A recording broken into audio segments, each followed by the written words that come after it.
ചില സമയത്ത് ചിലരെ നമ്മൾ പ്രണയിക്കാത്തത് തെറ്റിദ്ധാരണ കൊണ്ടാണ്. പലരും പറഞ്ഞ് അവരെക്കുറിച്ച് വളരെ മോശമായ ഒരു ചിന്ത നമ്മുടെ മനസ്സിലുണ്ടാവും. തൂവാനത്തുമ്പികളിൽ ഈ ഒരൊറ്റ കാര്യം കൊണ്ടാണ് രാധ ജയകൃഷ്ണനെ ഇഷ്ടമല്ല എന്ന് പറയുന്നത്. പക്ഷെ കുറച്ച് നാൾ കഴിഞ്ഞിട്ട് രാധയ്ക്ക് തന്നെ തൻ്റെ മണ്ടത്തരം മനസ്സിലാവുക. ക്ലബ് എഫ്എമ്മിൽ ഇത് ലവ് ബൈറ്റ്സ് വിത്ത് റീനു. അവൾ ജയകൃഷ്ണൻ്റെ അടുത്തെത്തി തൻ്റെ ഇഷ്ടം അറിയിച്ചു. പക്ഷേ അപ്പോഴേക്കും ജയകൃഷ്ണൻ വേറൊരു ലോകത്തിലേക്ക് എത്തിയിരുന്നു. അവന് ക്ലാരയോട് പ്രണയമായിരുന്നു. ക്ലാരയെക്കുറിച്ചെല്ലാം രാധയുടെ അടുത്ത് ജയകൃഷ്ണൻ പറഞ്ഞു. എനിക്ക് ഓർമ്മയുണ്ട്, ആദ്യം ഞാൻ അവൾക്ക് കത്തെഴുതുമ്പോ മഴ പെയ്തിരുന്നു. ആദ്യം ഞങ്ങൾ മീറ്റ് ചെയ്യുമ്പോഴും മഴ പെയ്തു. എന്താ കുട്ടിയുടെ പേര്? ക്ലാര. പത്മരാജന്റെ ചിത്രങ്ങൾക്കെല്ലാം തന്നെ എന്തെങ്കിലും ഒരു പ്രത്യേകത ഉണ്ടാവും. മഴ പ്രധാനപ്പെട്ട ഒരു പങ്ക് വഹിച്ച ഒരു പ്രണയ കഥയാണ് തൂവാനത്തുമ്പികൾ. നമ്മളൊരാളെ ഇഷ്ടപ്പെടുമ്പോൾ ഒരിക്കലും നമ്മൾ വിചാരിക്കില്ല അയാൾ നമ്മളെ ഉപേക്ഷിച്ച് പോകുമെന്ന്. ഇനി അഥവാ എന്തെങ്കിലും അയാൾ നമ്മളെ ഉപേക്ഷിച്ച് പോയാലും നമ്മൾ കരുതും ഇപ്പോഴും അയാൾക്കെന്നോട് ഇഷ്ടമാണ്, എന്നെ തേടി അവൻ തിരിച്ചു വരുമെന്ന്. ക്ലബ് എഫ്എമ്മിൽ ഇത് ലവ് ബൈറ്റ്സ്. ഞാൻ റീനു. തൂവാനത്തുമ്പികളിൽ മോഹൻലാലും ഈ ഒരു പ്രതീക്ഷയിലായിരിക്കുന്നേ, ക്ലാര അവനെ തേടി വരുമെന്ന്. ക്ലാര ഇനിയും വരും എന്നെ അന്വേഷിച്ച്. എന്റെ ഈ മാതിരി തോന്നലുകൾ തെറ്റാറില്ല. പക്ഷെ രാധ പറയുന്നത് അവളിനി വരില്ല. അഥവാ വന്നാൽ തന്നെ പഴയ ക്ലാര ആയിരിക്കില്ല. ജയന് അവളോട് ഇഷ്ടം തോന്നില്ല. അവളെ കാണാൻ പോകില്ല. അങ്ങനെയാവുള്ളൂ, നോയിക്കോ. ഇത് പക്ഷേ ആ പ്രണയത്തിന്റെ തീവ്രത പോലെ ഇരിക്കില്ലേ? ആരോടാണ് മനസ്സിന് കൂടുതൽ അടുപ്പം അയാളുടെ അടുത്തേക്ക് നമ്മൾ അറിയാതെ തന്നെ നമ്മുടെ മനസ്സ് നമ്മളെ കൊണ്ടുപോവില്ലേ? കേട്ടുകൊണ്ടിരിക്കുന്നത് ക്ലബ് എഫ്എമ്മിൽ ലവ് ബൈറ്റ്സ്. ഇവിടെ മാത്രം ടൺ കണക്കിന് റൊമാൻസ്. ഇഷ്ടപ്പെടുന്ന വ്യക്തിയെ നഷ്ടപ്പെടാൻ നമ്മൾ ആരും ആഗ്രഹിക്കാറില്ല. ക്ലബ് എഫ്എമ്മിൽ ഇത് ലവ് ബൈറ്റ്സ്. ഞാൻ റീനു. തൂവാനത്തുമ്പികളിൽ ഒട്ടും വിചാരിക്കാത്തൊരു സമയത്താണ് ക്ലാര ജയന്റെ ജീവിതത്തിലേക്ക് കടന്നു വരുന്നത്. അതുപോലെ തന്നെ ഒട്ടും പ്രതീക്ഷിക്കാതെ അവൾ അവനെ ഉപേക്ഷിച്ച് പോവുകയാണ്. റിയൽ ലൈഫിൽ ചിലപ്പോഴെങ്കിലുമൊക്കെ ഇത്തരം സിറ്റുവേഷൻസ് ഉണ്ടാവാറുണ്ട്. ഒരാൾ നമ്മളെ ഉപേക്ഷിച്ച് പോകും, എന്നാലും നമ്മൾ അയാളെ തന്നെ ഓർത്തുകൊണ്ടേയിരിക്കും. പക്ഷേ ഇപ്പം ആളുകൾ കുറേ കൂടി പ്രാക്ടിക്കലാന്നാണ് പറയാറ്. പുതിയ ഒരാൾ വന്ന് കഴിയുമ്പോൾ മറ്റേയാളെ കിട്ടില്ല എന്ന് ഉറപ്പാവുമ്പോൾ ഈ പുതിയ ആളോട് നമ്മൾ നമ്മുടെ ഇഷ്ടം പറയും, അയാളെ സ്വീകരിക്കും. ഇത് തന്നെയാണ് ജയകൃഷ്ണൻ ചെയ്തത്. രാധയോടൊത്ത് അവനൊരു ജീവിതം സ്വപ്നം കണ്ടു തുടങ്ങി. ഒന്നാം രാഗം പാടി ഒന്നിനെ മാത്രം തേടി വന്നുവല്ലോ ഇന്നലെ നീ വടക്കുന്നാഥന്റെ മുമ്പിൽ. പാടുവതും രാഗം നീ തേടുവതും രാഗമാ ദേവനും അനുരാഗിയാമമ്പലത്താവേ.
മാത്രം തേടി വന്നുവല്ലോ ഇന്നലെ നീ വടക്കുന്നാഥന്റെ മുമ്പിൽ.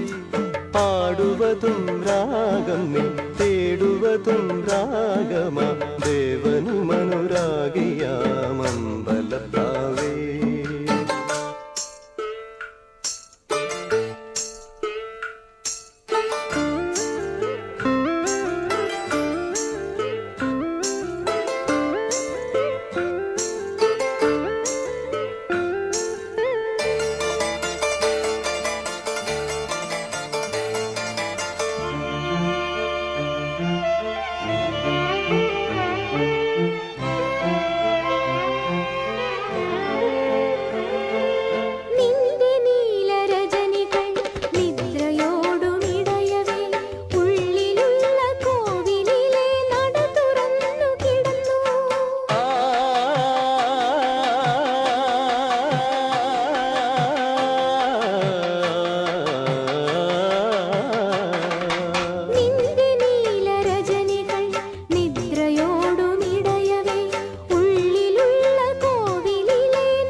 ഇന്ദ്രജാലങ്ങൾ ഒന്നാം രാഗം പാടി ഒന്നിനെ മാത്രം തേടി വന്നുവല്ലോ ഇന്നലെ നീ വടക്കുന്നാഥന്റെ മുമ്പേ. പാടുവതും രാഗം നീ തേടുവതും രാഗമാ ദേവനുമനുരാഗിയാമമ്പലത്താവേ. ജയകൃഷ്ണൻ ക്ലാരയെ കാണുമ്പോഴൊക്കെ മഴയുണ്ടായിരുന്നു. ക്ലബ് സെമിൽ ഇത് ലവ് ബൈറ്റ്സ്. ഞാൻ റീനു. രാധയ്ക്ക് ഉറപ്പായിരുന്നു ഇനി ക്ലാര തിരിച്ചു വരില്ലെന്ന്. എന്നിട്ടും ക്ലാര വന്നു. ജയകൃഷ്ണനെ കണ്ടു. ഇത്തവണ മാത്ര മഴ പെയ്യാഞ്ഞത്. അതിന്റെ അർത്ഥം ഇനി ചിലപ്പോ നമ്മൾ തമ്മിൽ കാണുന്നുണ്ടാവില്ല എന്നായിരിക്കും. അല്ല, എന്തിനാ ഇനി നമ്മൾ കാണുന്നേ? എനിക്കും അറിയില്ല. പക്ഷേ ഇനി കാണില്ല എന്ന് പറഞ്ഞ് പിരിയണ്ട. എന്റെ ഈ വരവ് രാധയ്ക്കൊരു ബുദ്ധിമുട്ടാവരുത്. ഇല്ല. രാധ അറിയരുത് നമ്മൾ തമ്മിൽ കണ്ടത്. ഇല്ല. പക്ഷെ എന്നായാലും ഒരിക്കൽ നമ്മൾ പിരിയേണ്ടവരാണ്. ചില ബന്ധങ്ങൾ ഇങ്ങനെയല്ലേ? നമുക്കറിയാം അയാൾ നമ്മുടേതല്ല, നമ്മുടേതാവില്ല. എങ്കിലും പ്രണയിക്കും. മനസ്സിനെ നിയന്ത്രിക്കാൻ നമുക്ക് കഴിയില്ല. സ്വന്തമാക്കാൻ പറ്റിയില്ലെങ്കിൽ കൂടി എനിക്ക് ജീവനുള്ളിടത്തോളം ഞാൻ നിന്റേതാണെന്ന് പറയും. ക്ലബ് എഫ്എമ്മിൽ ഇത് ലവ് ബൈറ്റ്സ്. ഇവിടെ മാത്രം ടൺ കണക്കിന് റൊമാൻസ്.